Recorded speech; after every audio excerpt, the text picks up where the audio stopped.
Assalamualaikum warahmatullahi wabarakatuh. Here, my group will present the third topic that is helping the group to work together. The aim of it is to help a class become a group and work together. Many teachers will have experienced the sense that a class has a distinct character quite apart from that of the individuals in it, that it may live and have moods just as humans do, that it can focus or lose focus, get excited or lose interest, love or dislike things, be friendly and helpful, or sour and unfriendly. Beyond that obvious central job of teaching language, part of teacher's job is to help create the feeling that everyone is working together in a coherent group. Getting to know you activities, sometimes referred to as icebreakers, tend to work well if they follow these guidelines. First, make sure students learn each other's names and feel comfortable using them. Second, get students standing up, mingling, and talking with as many others as possible. Use tasks that combine speaking practice with finding out not too intrusive pieces of personal information. The example of activities from getting to know you, such as beach ball and human scavenger hunt.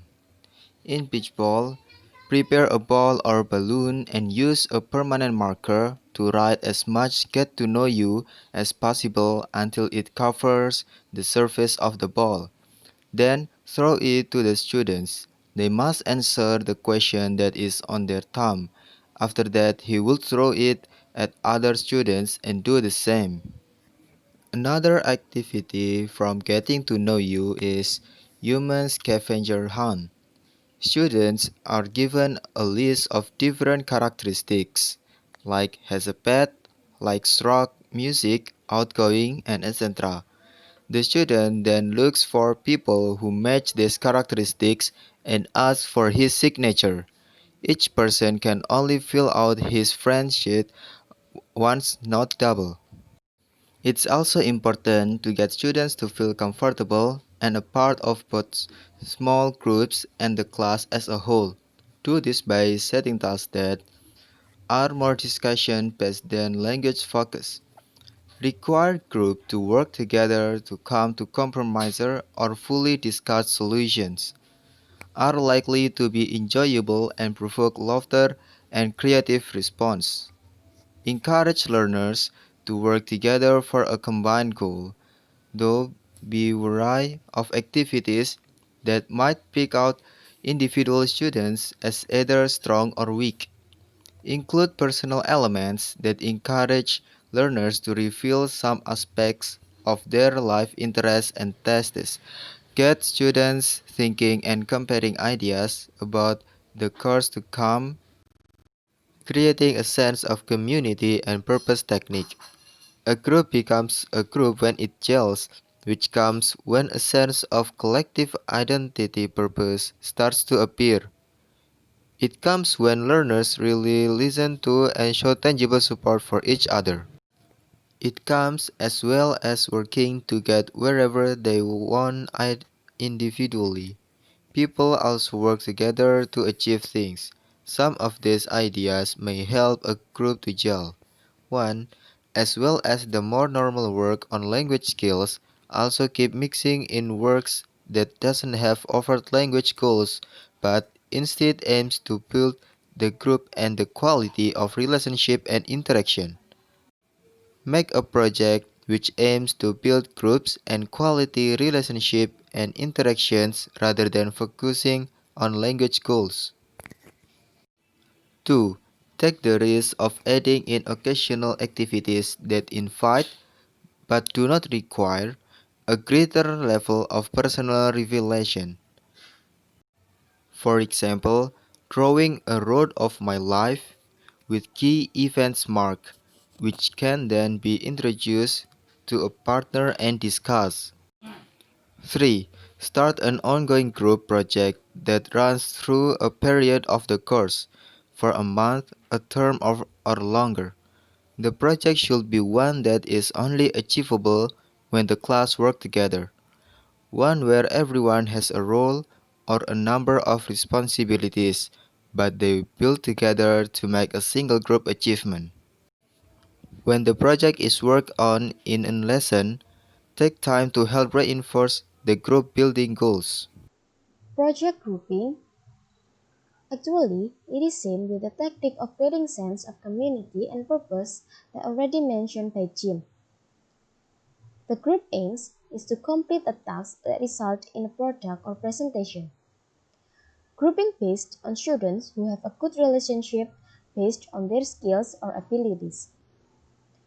Project tasks must be clear, well defined to prevent future confusion and require a reminder of requirements.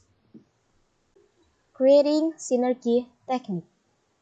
The term synergy refers to the energy and achievement that comes when people combine their abilities and effort to work together.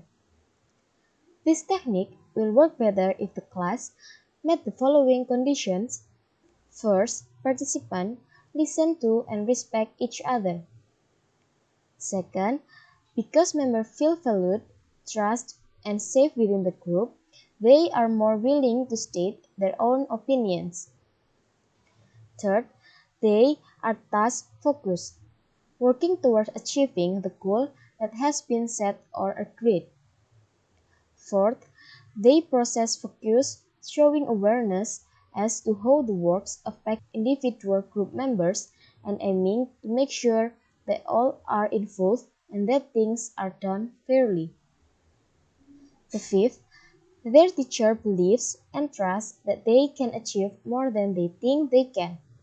Quick fix to change the class mood technique.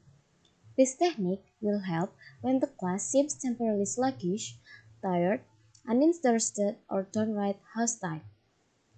The first, pause the current activity. Say, in a humorous way, what you have noticed about how they are as clearly and ambiguously as you can. Don't immediately ask what's wrong. Second, stop the current activity. Whether it is doing something different, don't explain until or unless they ask. Then you can say you didn't seem to enjoying it. The third, start an activity that creates a sudden, dramatic change of pace. The obvious way to go is faster getting students to take part in a task that is time pressured. The fourth, start an activity that gets students moving. Standing up and moving around is often a quick cure to students who have got tired of sitting down and listening for too long. Recognizing the stage in a group life. Two different writers describe of the stage a group moves through from first meeting to saying goodbye. The first is from Bruce Tuckman. Forming. People come as together as a group. Individuals tentatively check out others' member and start to find how they fit into the group as whole. Storming. The group start to attack the tasks they have. There may be a lot of energy and perhaps disagreement as certaintiness as working relationships are established. Norming. Things begin to settle down. People start to agree what if they are need to do and how to do it. They start engaging with their own responsibilities for the tasks at hand, collaborating and supporting others where necessary. Performing. When the group is function at its peak, doing the tasks well, moving towards its goal, engagement and achievement is high, everyone is working to their best abilities. Informing, the group start to give voice to the outside world. It means communicating. This is the pacing on of whether has been achieved, telling others what you have done. Mourning. People find their own ways to say goodbye and to leave the work and relationship behind before moving on. The Four Seasons Stage by John Heron. The first, winter. As a new group begins, there are various tension and a lot of defensive. Spring. People start to trust each other and feel less anxious. Protective defensive attitudes start to relax. Summer, people are much more trusting and open, working together to fulfill their goals. Autumn, the achievements are made and reviewed. People prepare to leave the group to go back to their outside life. Okay, move to cooperative and collaborative learning technique. The first is cooperative learning. In cooperative learning, participants learn as a group in non-competitive environment but are assessed as individuals, with possible bonus points when all group members achieve positive results. One goal of this type of group work is to teach individuals how to attain similar goals independently.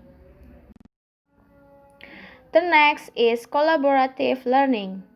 The first, students work together but the results are generally open-ended.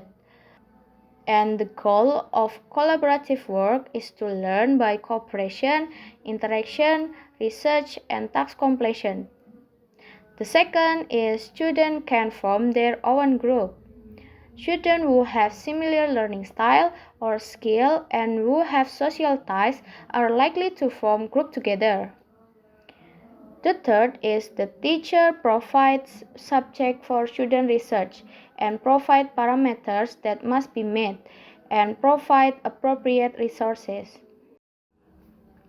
Okay, next is case study. We have found several case studies that related to the topic above. Number 1. Student not contributing to group grades. A small number of students in the group did the majority of the work, but a few students did a little to none of the work, and it was difficult for the instructor to identify those students who did a little or no work toward the group project. Some of the students said that I like group work as long as the group participates and then the group can be graded equally. However, when students refuse to participate, the grading should be adjusted accordingly.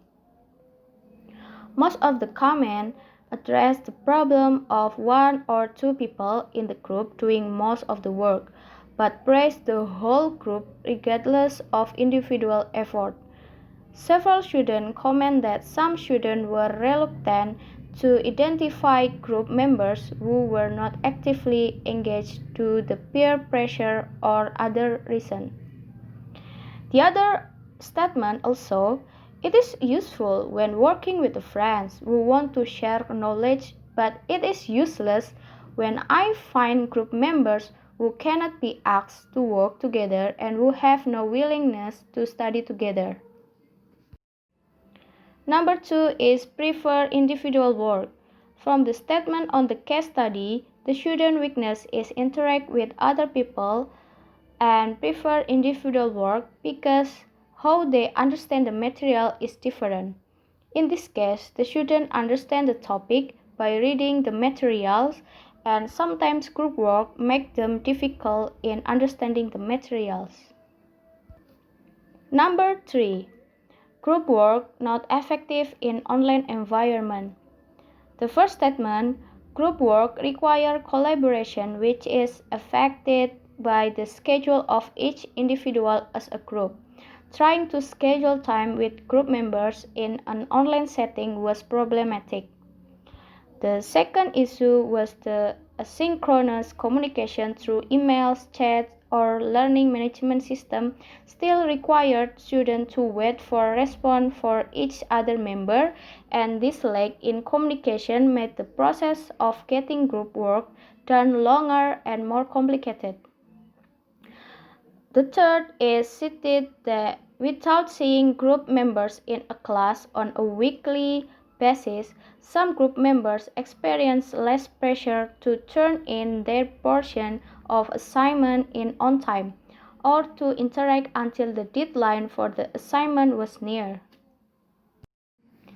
Number 4 is difficulty in collaboration due to the different work schedule. Some students state because collaboration was difficult and some students did not effectively contribute to the group.